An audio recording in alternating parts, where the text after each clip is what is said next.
How to delete Reddit account permanently. Hi everyone, welcome to our channel. This is Rose and I will guide you to delete Reddit account permanently. Watch the video till the end and without further ado, let's begin.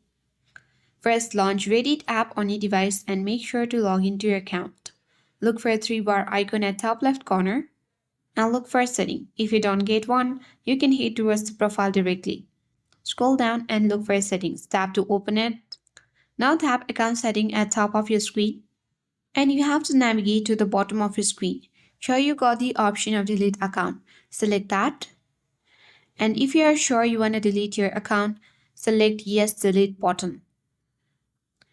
And then you simply need to choose your Google account. And then you can see that your account is successfully deleted and your profile will be no longer appear on Reddit. So that's it. I hope this guide was helpful. If it was, then do like, share, comment and don't forget to subscribe. Thanks for watching and I'll see you in the next video.